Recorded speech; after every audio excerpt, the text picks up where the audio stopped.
Hola, bienvenido a Peace of Mind, alcanza la libertad empresarial. Soy Alexis Cami de Trust Value Partners. En el episodio pasado empezamos a hablar de cómo enfrentar un entorno de crisis y hoy día quiero profundizar sobre un aspecto clave que es el liderazgo, cómo el líder debe comportarse. Para ello vamos a conversar con Humberto Marín. Él es psicólogo, magíster en salud mental en catástrofes, doctor en psicología social, un grado que obtuvo a través de la tesis de cómo mejorar rendimientos en equipos que están en situación de crisis. Él ha participado en múltiples crisis apoyando a líderes de organización.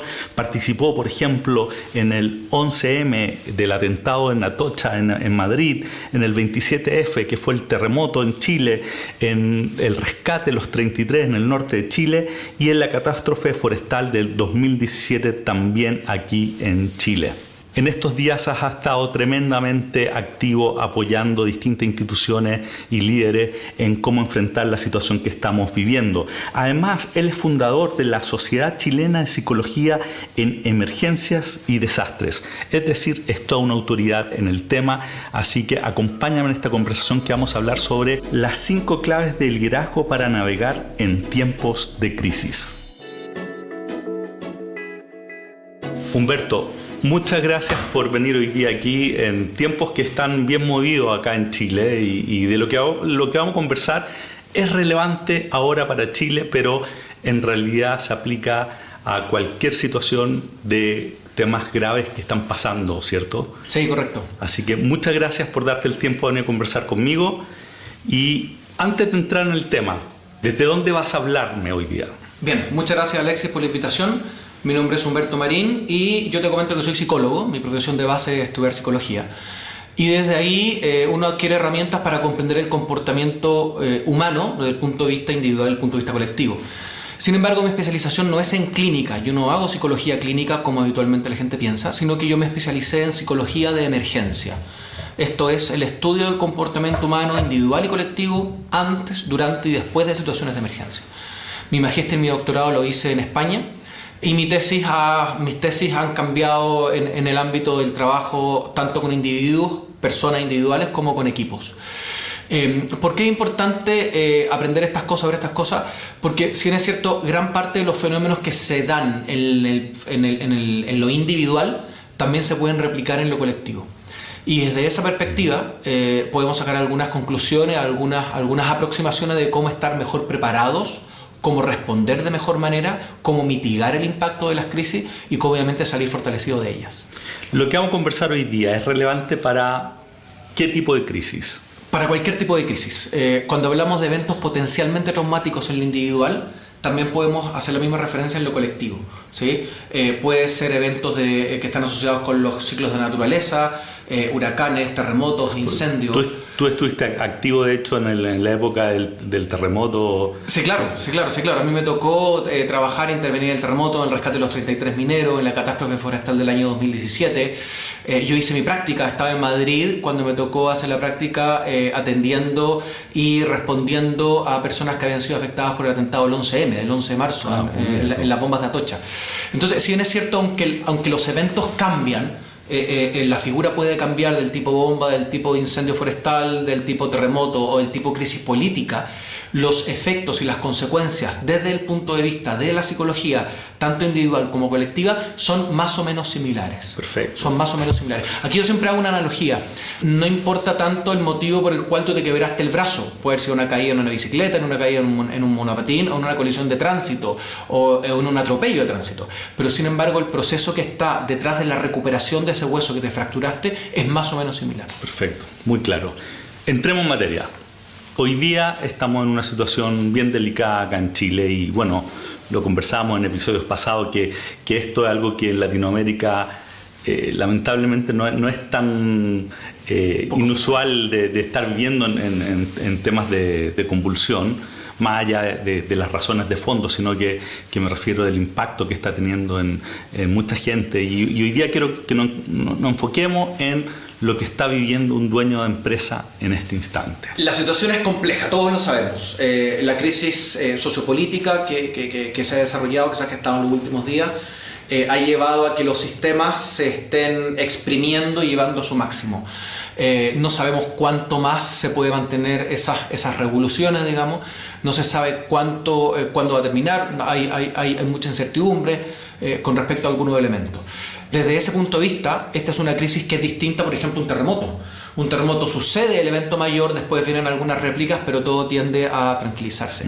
Y hay otra característica común, que cuando estamos hablando de una catástrofe forestal, de un terremoto o incluso un atentado terrorista, siempre hay un término del evento y una recuperación. Aquí todos los días o todas las semanas aparecemos quizás con eventos distintos. Desde ese punto de vista hay cosas que se pueden hacer tanto de manera individual como de manera colectiva. Se ha visto que desde el punto de vista colectivo, la injerencia, el resultado, el efecto que puede tener un buen líder sobre sus equipos es clave. En tiempos de crisis es cuando se forman buenos marineros, y en tiempos de crisis cuando estos marineros miran a su capitán.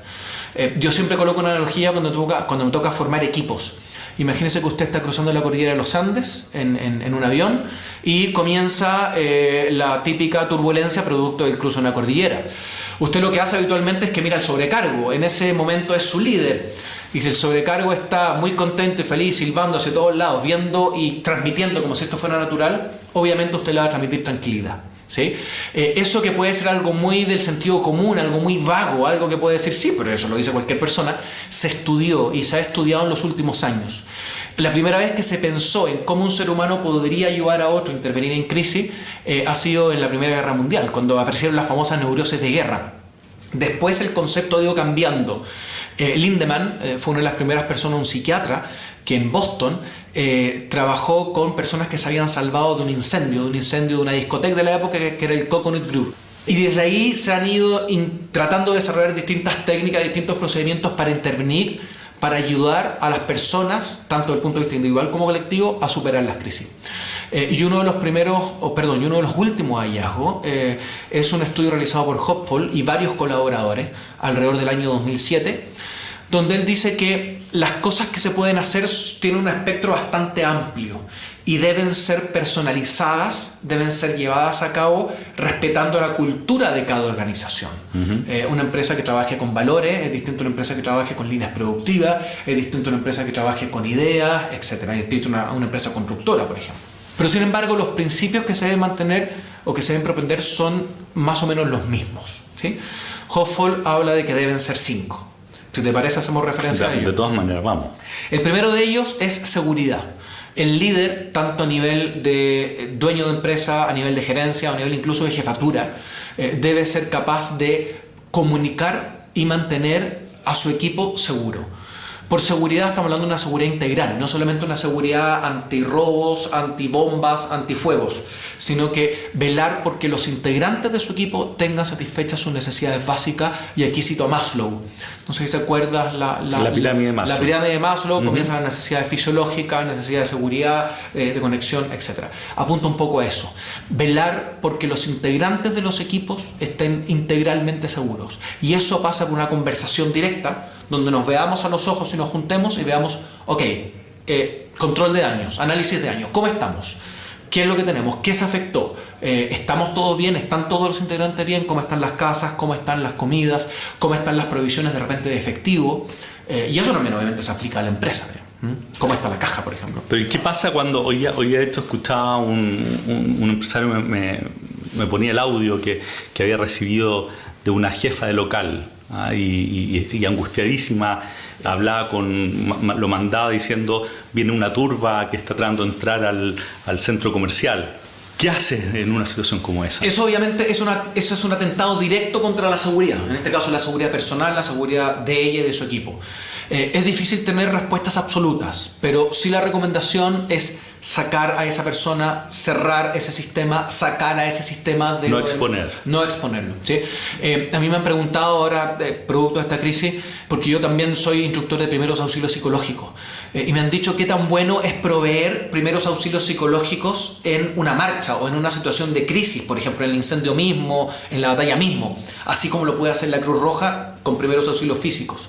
La recomendación es sacar a esa persona rápidamente del sistema, porque eso atenta directamente contra la seguridad. Y ahí lo que estamos diciendo es que esto es un cuidado de la persona y de la organización, porque si se siente que se está exponiendo físicamente o en el contexto que sea, se genera entonces una sensación de debilidad, me imagino, dentro de la organización que hace que todo sea mucho más grave. Correcto, tal cual. Lo que pasa desde el punto de vista, si yo voy en contra de la seguridad, si yo violo la seguridad, si yo no propendo seguridad, lo que sucede es que las personas, tanto de manera individual como en equipo, se comienzan a alterar. Claro. De manera individual comienza a subir la adrenalina, ¿sí? Una serie de neurotransmisores, que eso afecta la forma y la toma de decisiones que tenemos nosotros. Una toma de decisiones con la cabeza fría es totalmente distinta a una toma de decisiones que puedo tener con adrenalina alta. Entonces ya la toma de decisiones va a verse alterada de manera importante. Y desde el punto de vista del equipo, cuando yo vulnero la seguridad, comienza a existir mucha incertidumbre. ¿Qué es la incertidumbre? Churra, yo no sé si van a ir a saquear hoy día, mañana, porque hoy día nos salvamos, pero puede que mañana no. Y la incertidumbre es caldo de cultivo de la ansiedad. Uh-huh. Y la ansiedad, por consiguiente, es caldo de cultivo de cualquier enfermedad, cualquier consecuencia psiquiátrica en lo individual y cualquier disrupción en los equipos. Uh-huh. Comienzan los conflictos, comienzan las desconfianzas, y ahí el puerto de arriba no es bueno, digamos. Entonces, el primer punto, seguridad, y esto es más allá, como estabas diciendo, el tema físico. Porque tiene que ver con mostrar de que estás dando las bases, protegiendo lo más esencial de la mejor forma posible. Correcto, tal cual. Y la seguridad, ojo, la seguridad también está dada por la capacidad que tenga yo de transmitir seguridad. Uh-huh. ¿Sí? Voy a seguir con el ejemplo del avión, que es una industria que me gusta mucho, la industria aeronáutica. De hecho, fue el ejemplo que ocupé yo mismo la semana pasada, así que está muy espectacular. Bien, muy bien. ¿Cómo transmite un comandante de una aeronave seguridad a los 320, a los 280, a los 100 pasajeros que tiene atrás? ¿Sí?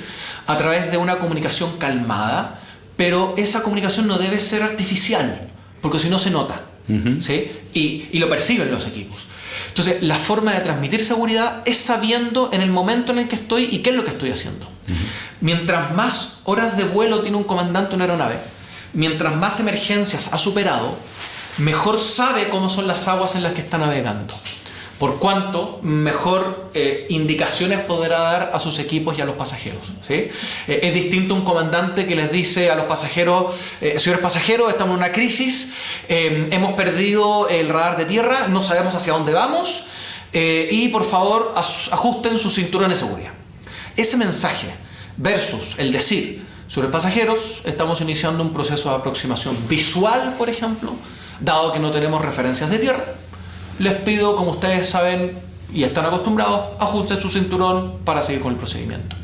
¿Qué pasa si el dueño o el líder realmente no tiene tanta claridad? ¿Cómo lo maneja? Bueno, tendrá que conseguir a alguien que sí la tenga, o alguien que tenga la mayor cantidad de horas de vuelo.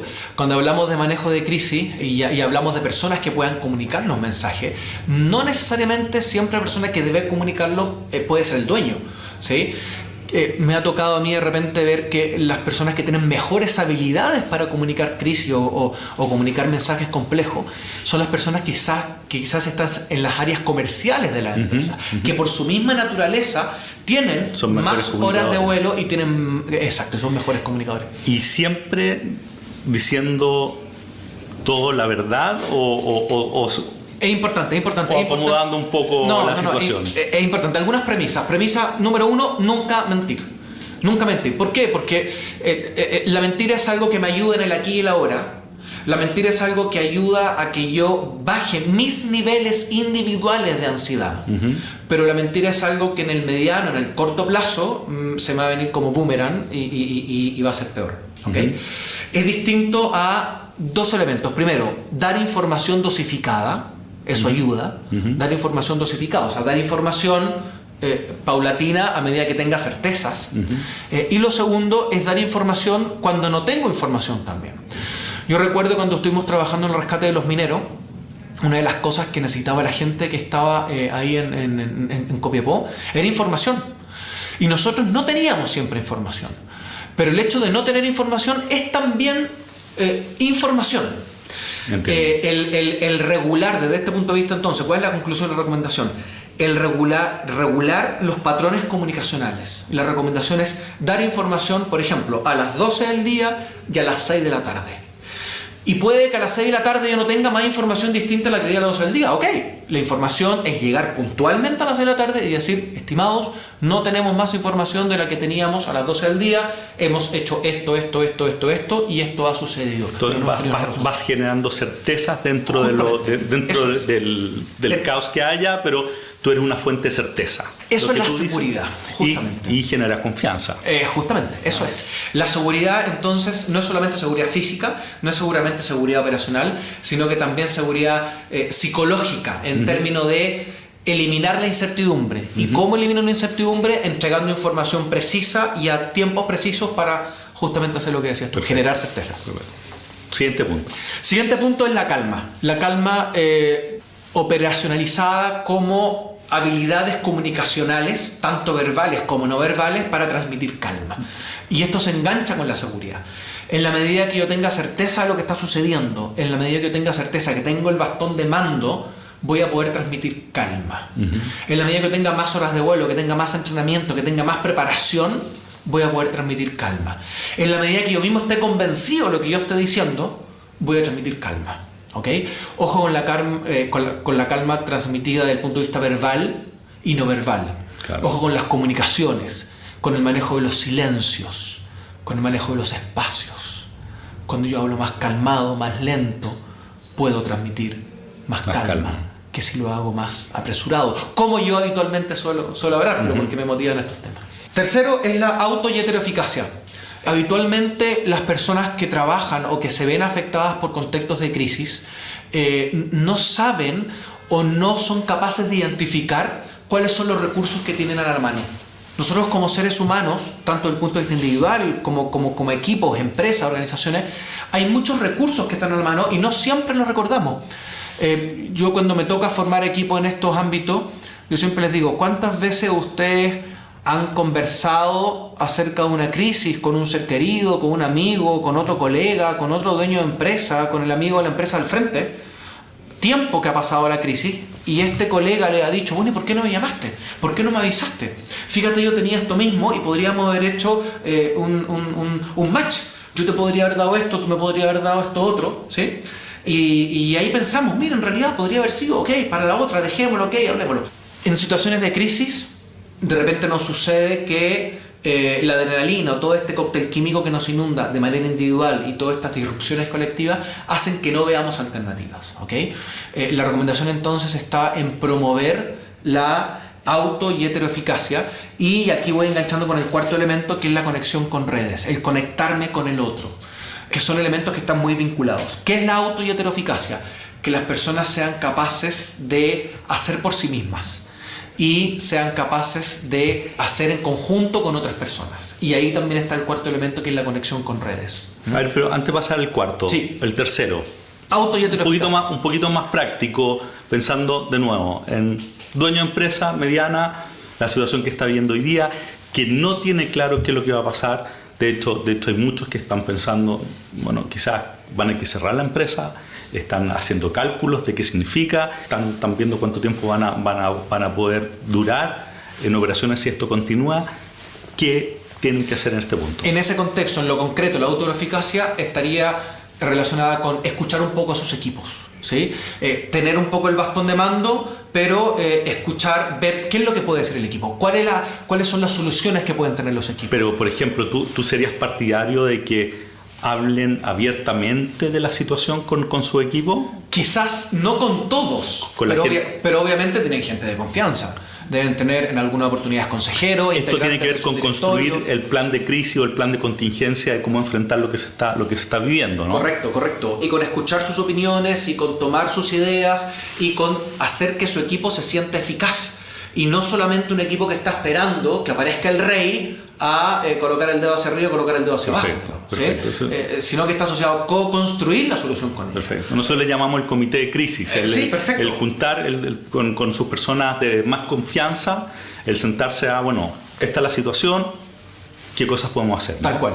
Y enfocarse en lo que sí se puede hacer y no tanto en luchar contra la, como llamamos, la no aceptación. Exacto. Y eso pasa justamente por lo que dices tú, por aceptar la situación. O sea, esta es la situación, estas son las cosas que están dentro de nuestro círculo de control, con las cosas podemos jugar, con las cosas que podemos mover, y estas son las cosas que no están dentro de nuestro círculo de control. ¿Sí? La autoridad y la eficacia está asociada con soltar un poco la rienda, voy hablando de analogía, para que mi equipo sea capaz de hablar, de promover ideas, de pensar, de entre todos ver cómo podemos resolverlo de mejor manera, digamos. Y ese es un gran tema, pues hay muchos dueños de empresas que están acostumbrados ellos a decir nada más que lo que tienen que hacer, ¿no? Sí, y claro. esto entonces es abrir la mesa para que otros también aporten en cómo enfrentarlo. Correcto. Otros de confianza, otros del comité de crisis, pero siempre en una organización hay más personas que son capaces de... Y ahí engancha con el cuarto punto, que es esta conexión con redes. ¿Por qué? Porque si nosotros estamos... voy a una vez más colocar un ejemplo, una analogía.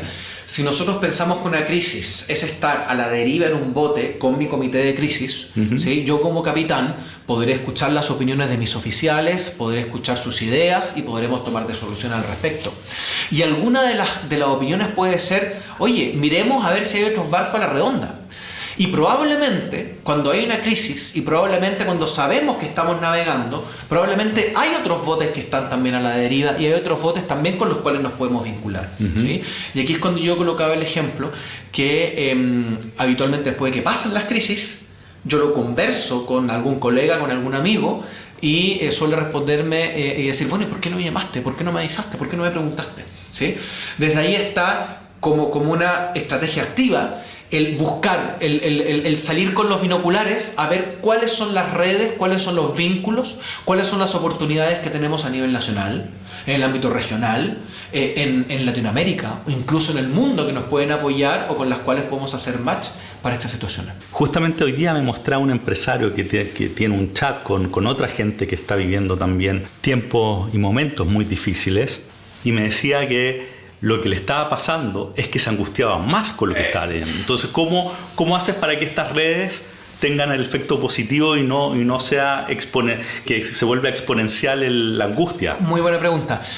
Los seres humanos y los grupos, o sea, lo individual y lo colectivo, cuando nos vemos afectados por una crisis, tenemos algunas curvas de respuesta que son más o menos similares. Primero viene una cosa que se llama la etapa de inventario. En la etapa de inventario está caracterizada por recibir el impacto directo de la crisis y por, tal como dice el nombre, después de que recibí el impacto directo, mirar y ver cómo me pegó directamente. Qué tan dañado estoy en lo económico, en lo estructural, en mis clientes, en mi capacidad de pago, en caja, etc. ¿Okay? Y después de eso suele venir una aceptación del evento. ¿Sí? Un hecho, un entre comillas duelo, un proceso de duelo, donde yo digo, ok, me pegó y me pegó de esta manera, me impactó de esta manera. Ese proceso no es para todos igual, no es para todas las personas igual, no es para todas las organizaciones igual.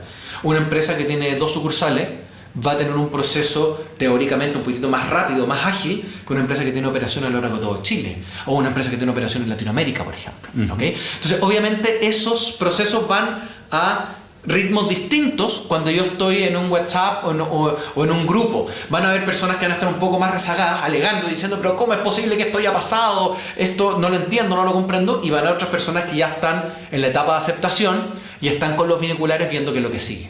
¿Okay?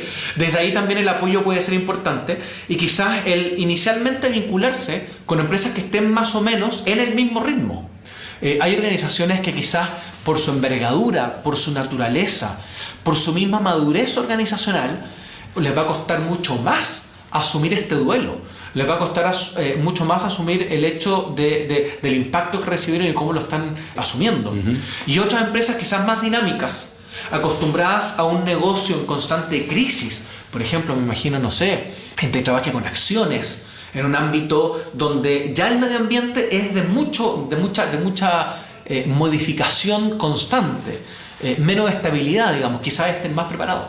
¿Y tiene sentido, por ejemplo, en esos grupos de apoyo que se crean, poner reglas, por ejemplo? ¿O derechamente cómo haces para que se encauce bien? Mira, es difícil colocar reglas, pero sí tenemos que pensar en los tiempos, eso sí. si yo me paso, o sea, es de alguna manera esperable que esto en algún momento, al principio sobre todo, reviente como una explosión de ideas, de comentarios, de oye, ¿qué es lo que vamos a hacer? Oye, qué terrible esta situación. Pero si estamos viendo que nos estamos entrampando en eso, que pasa el tiempo y no estamos entrampando en eso, eso es una señal de alerta, digamos. ¿Okay? Deberíamos ser capaces de ir cambiando, ir avanzando, ir desarrollando. Habitualmente, en cualquier contexto humano, surgen liderazgos espontáneos. Se ha estudiado mucho cómo el liderazgo aparece cuando nos estamos viendo cara a cara. Pero también han salido muchas investigaciones en los últimos 10-15 años de cómo los liderazgos aparecen espontáneamente a través de las redes sociales, a través de procesos de comunicación donde no nos estamos viendo a la cara, pero sí estamos sumándonos a las ideas o a los comentarios del otro. ¿Okay? Y ahí la idea es propender liderazgos positivos que vayan tratando de hacer evolucionar esto. Mensajes como el tipo, ok, ya, sabemos que esto está sucediendo, pero centrémonos en cuáles son nuestros mandos de control, por ejemplo. Entiendo. Tratar de ir avanzando, tratar de ir desarrollando la idea y tampoco no tener miedo a generar pequeños grupos y generar estrategias colaborativas, digamos, dentro de los mismos grupos, por área, por sección. Y también cuando yo veo que quizá hay un grupo o una sección que está muy entrampada aún en la aceptación, quizás irlo dejando a un lado. Tenemos ritmos distintos. Las personas, tanto en lo individual como en lo colectivo, tienen ritmos de procesamiento distintos. Entiendo. Vamos al quinto. Vamos al quinto, es la esperanza. Mucho se ha escrito sobre la esperanza, mucho se ha dicho sobre la esperanza. La esperanza no es hablar sin fundamento, no es decir, no, si todo va a resultar bien, cuando evidentemente todo quizás no resulte bien. ¿Sí? La esperanza no es decir, aquí no ha pasado nada, cuando atrás todos saben que han pasado cosas, han habido pérdidas, han habido cosas irreparables de repente, han habido muertes, etc. ¿Okay? La esperanza parte entonces por reconocer el escenario en el que estamos. Parte por reconocer que estamos con el agua hasta las rodillas, hasta la cintura, hasta el pecho, hasta el cuello, cada uno tendrá su medida. Parte por reconocer que estamos en un túnel, pero también parte por reconocer que somos nosotros los llamados a través de procesos activos, caminar hacia ese final del túnel. ¿Okay?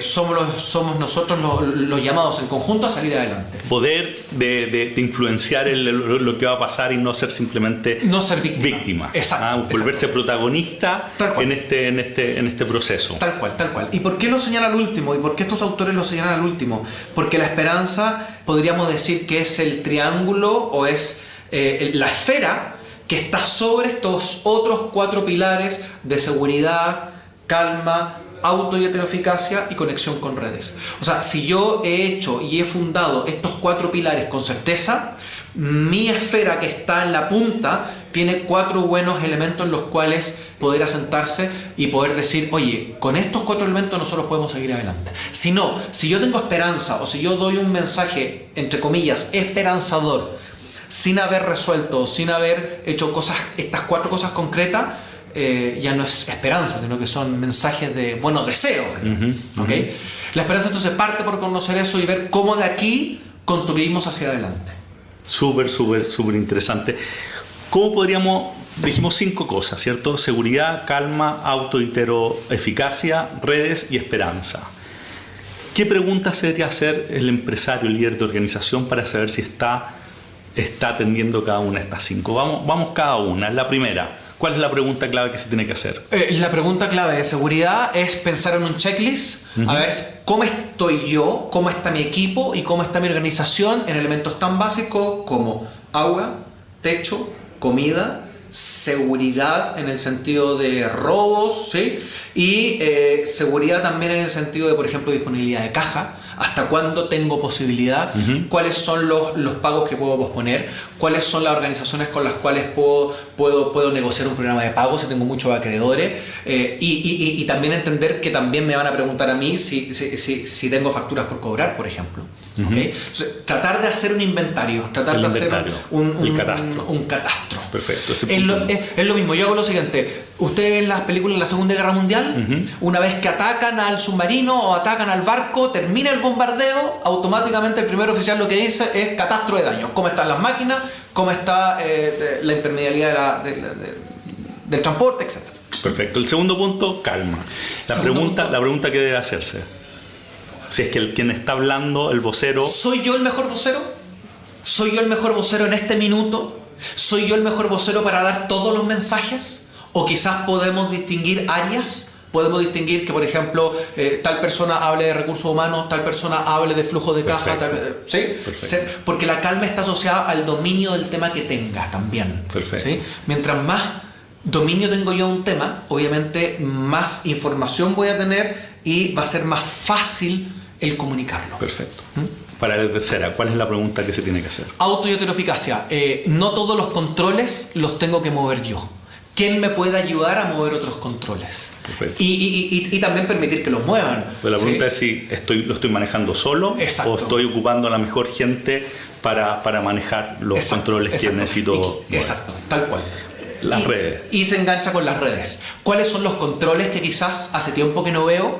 ¿Cuáles son los controles que los tengo tapados con un pañito para que no se ensucien? Yo hago la analogía de la caja de herramientas. ¿Cuáles son las herramientas que están al fondo ahí olvidadas que debo ir a buscar y que me pueden servir? Un ejercicio en lo concreto puede ser recordar en qué otras situaciones de crisis me he tenido que desempeñar y qué es lo que he hecho. ¿A quién he recurrido en el proceso? Y esperanza. Con respecto al discurso, estoy dando un discurso de esperanza en donde somos proactivos, somos agentes del cambio o somos meros espectadores, ¿no? Por ahí me imagino. Y con elementos concretos fundados en los otros cuatro. ¿Sí? Y la esperanza también es el plan, o sea, ¿cómo lo vamos a hacer de aquí en adelante? ¿Qué es lo que vamos a hacer? Humberto, última pregunta. Todo esto me imagino que tiene mucho más sentido haberlo preparado antes de una crisis, estar preparado versus estar actuando sobre esa crisis, ¿no? Habla un poquito de la diferencia. Te voy a dejar invitado para que conversemos de nuevo sobre cómo se prepara un plan, pero dame la introducción sobre cuál es la diferencia entre estar preparado y estar sorprendido en el momento. Sí, perfecto. Mira, hay varias investigaciones al respecto. Una de las que más me llama la atención es una realizada en Inglaterra en el año 97, que habla justamente de cuál es el impacto de la preparación de las organizaciones cuando éstas tienen que vivir una crisis. Y el resultado de la investigación que ellos hacen haciendo el seguimiento a las organizaciones es que puede haber hasta un 21% de variación en el precio de la acción determinado tiempo después. El estar preparado para una crisis no es entonces ahora algo optativo, no es algo electivo, sino que es algo que ayuda a que la organización sea capaz de superar la crisis. La preparación es clave. Todo lo que yo haga en términos de planificación, de prevención o de mitigación, que son tres conceptos totalmente distintos, va a ayudar obviamente a mi respuesta. Alguien de ustedes podrá pensar, bueno, hay crisis que no se pueden, o hay eventos que no se pueden evitar. Por ejemplo, no estaba dentro de nuestro ámbito de control como empresa evitar lo que está sucediendo ahora. Sí, pero sí está dentro de tu ámbito de control mitigar sus impactos o responder de mejor manera. Hay situaciones donde una mala respuesta en los primeros 12 horas, 24 horas, condena a una organización. Porque no se hizo lo que se tendría que haber hecho o se hizo una cosa distinta, por ejemplo. Siempre nosotros hablamos que esto es un ciclo y que las empresas, las organizaciones que quieran mantenerse en el tiempo requieren verlo como algo recurrente y una preparación permanente. Incluso hay normas ISO al respecto que permiten a la empresa, a las organizaciones acreditarse en un BCP, en un Business Continuity Plan, o sea, un plan de continuidad de negocio. Bueno, de eso vamos a hablar en un próximo episodio. Y para cerrar, ¿cuál sería tu mensaje de esperanza para los líderes y dueños de empresas que hoy día la están pasando mal? Mi mensaje de esperanza es, una vez más, fomentar estos 5 elementos, particularmente la seguridad y la calma, en todos los espacios de liderazgo que nosotros tengamos. Si bien es cierto, esta entrevista está circunscrita a un ámbito empresarial, todos nosotros, todos los seres humanos somos líderes y tenemos, aunque sean muy pequeños espacios, pero tenemos espacios de liderazgo. Tenemos espacios de liderazgo en nuestra familia, en el club de fútbol, en el hobby que hacemos, en el club de amigos, en el WhatsApp de compañeros del colegio, en el WhatsApp de compañeros de la universidad, lo que sea. Ahí tenemos espacios de liderazgo. esos espacios de liderazgo transmitamos seguridad y transmitamos calma. Porque en la medida que transmitimos eso y que logramos colocar paños fríos y logramos bajar esta adrenalina, tanto individual como colectiva, vamos a poder pensar de mejor manera. Una cabeza que está pensando con mucha adrenalina o un colectivo humano que está tomando decisiones con mucha adrenalina no toma buenas decisiones. Muchas gracias.